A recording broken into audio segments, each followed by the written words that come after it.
I'm gonna tell you a little story about myself. Me and my girl were like just talking all about ourselves in ways that we never have. Like, it's one of the first times I remember in a long time that we actually were like getting to know each other in ways that we haven't before.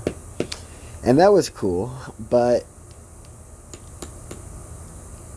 it just kind of like resonating in my head and just thinking about my childhood and all these things. Like, I was the worst dude in so many ways, like, total fucking loser, but, like, also, like, people were scared of me, like, they respected me. Like, I was such a weird person, like, throughout elementary school, junior high, high school. Like, from a very young age, I was always just trying to fall in love with one girl. And in elementary school, her name was Jessica Patterson, but she never liked me. And then there was a couple girls that liked me, but I just, like, once I'm locked, I'm locked. Then for a short time in junior high, there was this girl named Jamie Peterson. Then after that, like, at end of junior high, it just became one girl for forever. Well, it wasn't forever, but it felt like it was going to be forever. And her name was Brittany Patterson. And what's funny is like you knew me, and I was like not the cool kid because like I was super Mormon and like I lived by my parents' laws, and like it just made me a weird kid where like everyone else was trying to be like fetch in front of their friends and like defy their parents. I was just trying to like have fun and play on the playground and do stupid stuff. Like, I don't know, but what I think was funny was that like a lot of times somebody tried bullying me and like I'd stand up and nothing would happen. A lot of times I would bully but not a lot of times, but sometimes I would bully someone and someone would stand up to fight for that person, and I would just instantly realize that I like maybe crossed the line, and like I'd rather apologize than fight in that scenario because I'm already in the wrong. So now if I fight, then I'm also in trouble and in the wrong. But like this is all shit that's happening as a kid, you know? Like as a kid I was smart enough to know if I could fight or not, and I just happened to never fight. But like that didn't mean I didn't shut motherfuckers up. I remember in when I was in 6th grade, my older brother, who was already like 25 years old, was coaching the junior high wrestling team. So I'm still in elementary school, and he would take me to the junior high elementary school practices. And there was a kid named Tyler Carr, and I can't remember if he placed first at state or first at city or third at city, but as a 6th grader, I dominated him. Like my brother brought me to practices to make them feel bad. So like even though I was this stupid little shy, like quiet, nerdy ass smart motherfucker, like I would also beat the fuck out of you if you actually got me angry. And so 7th grade I win city, 8th grade I break my arm during wrestling, and there was a kid who his name I think might have been Luca. He was like I don't know if he's Brazilian or Filipino or what, but he was a tough little kid. And basically the way I was is I was like spoiled rotten, but like I still like enjoyed doing physical activity, like to prove that I was stronger than people around me. And so like I was just like working for my dad's construction company in like elementary school, all this other stuff. So I was a strong kid, and just everyone else was so weak, and so it was easy for me to beat up on people even though I was like super uncoordinated, like never could hold my balance, couldn't ride a skateboard, like all this other stuff. Like I was just stronger than all the other kids, so it didn't matter what they did. But like even in junior high I remember like they had this spirit competition. I was in 7th grade, and it was 7th graders versus 8th graders versus 9th graders, and on your lunch break you can go try out in the spirit competition, and whichever class had the most points at the end of the year won some type of field trip. And I remember that the only one, there's two that I won, and one of them was, no, both of them probably were in 7th grade. The sit-ups might have been 8th grade, But basically, one of them was a wall sit competition. I won it. I went 47 minutes doing a wall sit, and then the teacher made me go to class to check in for the last 10 minutes of class. And the only person who was about to beat me, or probably could have beat me, was my brother, who was in ninth grade. And he was going for like 35 minutes. But because he had the last lunch hour, at the last lunch hour, the person made everyone get off the wall.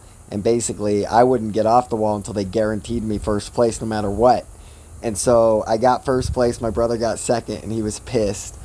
And the other time that I got first place was it was who could do the most sit-ups in 2 minutes. And I did like 127 sit-ups, and no one was even fucking close. Like, I dominated everybody. But like, I remember since second grade, I was putting my feet below the couch and doing 100 sit-ups a night. Like, it was just like all my family was wrestling. I had 6 older brothers. They're all wrestling, or 5 older brothers, but they're all wrestling, and they're all doing stuff, and they're all super strong. And so like, I wasn't super strong, but like, when it came down to it, like, my brothers would be like, take out the trash, Marcus. And I'd be like, no, I don't want to. And they'll be like, do 60 push-ups then. I'll fucking bust out 60 push-ups nonstop before I take out that trash. I was a tough little kid, but I was spoiled. So, like, I didn't know the struggle, and so, like, by the time I was 18 or 17, I got kicked out of my parents' house, and I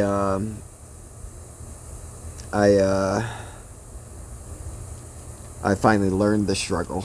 I learned the struggle. I mean, obviously there were people doing drugs and like doing way worse off, but like I never got like tweaker status.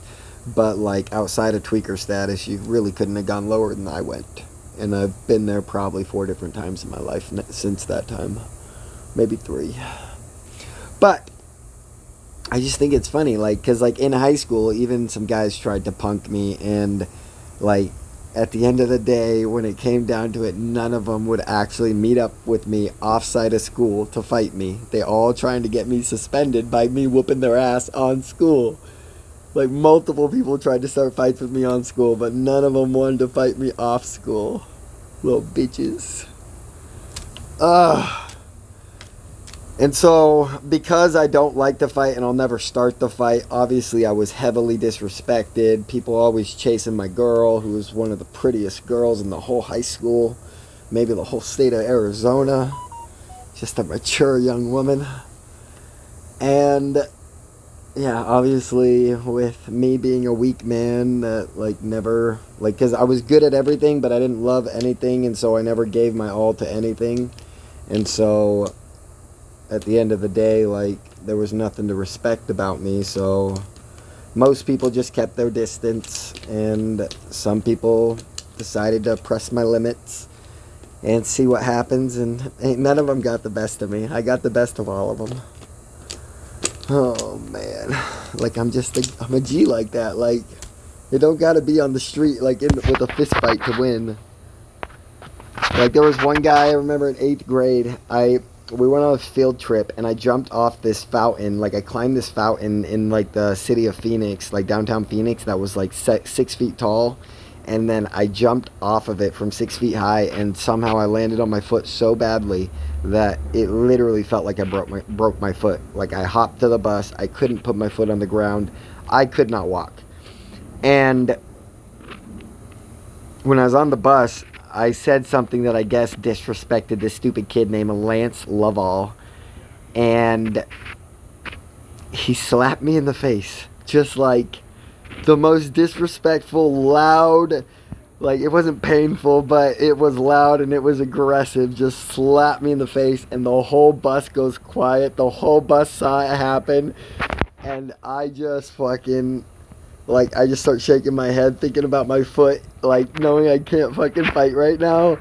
And I look at him and I just tell him, bro, when I'm fucking healed, I'm gonna fuck you up. And I never swore back then, so I didn't say that, but I said something like that. And, like, I just shut my mouth, put my head down, and just waited to get home. And I just want to heal, because I can't fight when I'm injured. Well, between healing my foot and going to wrestling, I break my arm almost immediately after. And so now I have a broken arm that I'm waiting to heal from before I can fuck this kid up. And he happens to be in one of my classes, and he's sitting right in front of me in one of my classes.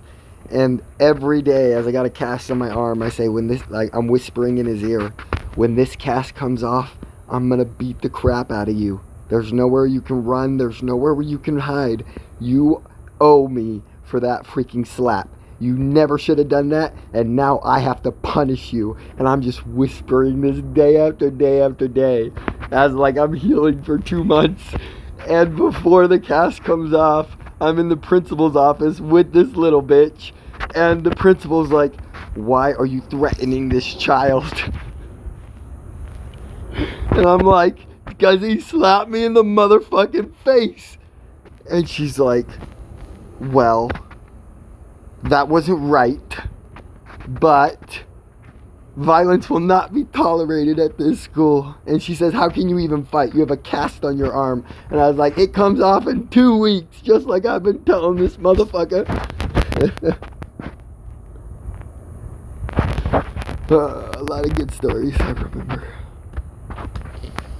I remember my first real, like, genuine access to porn was at junior high school. And you go to the library and you can, like, you search porn words, and then you could go through like 15 different sites, and eventually you'll find one that's more like a history site, and it'll show like naked women from all over the world and stuff. What else? I don't know.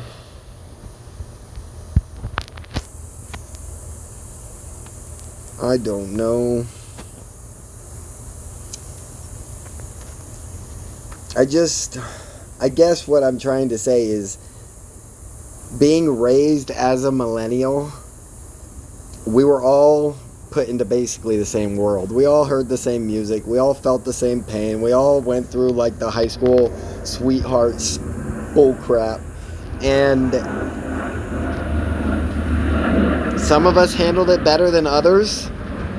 But when I look back on the full scale of life, and not just high school, not just elementary school, but like even today, and I just look back at it all, like, had I been more aggressive like every guy friend wanted me to be, like most guy friends stopped being friends with me and told me I was a bitch, and like everyone behind my back calls me a bitch, and like I just need to know that I'm a bitch for life, and everyone's gonna think it for the rest of my life. And it's like, and it's because sometimes I stand down from fights because it's not the right time and it's not the right place. But I'm always willing to meet up after somewhere else to do it right. Just everyone trying to act like they want to kill somebody over a fist fight, and I'm just trying to prove who's the better man is. And so if you want to kill me when you want to fight me, I'm not going to fight you.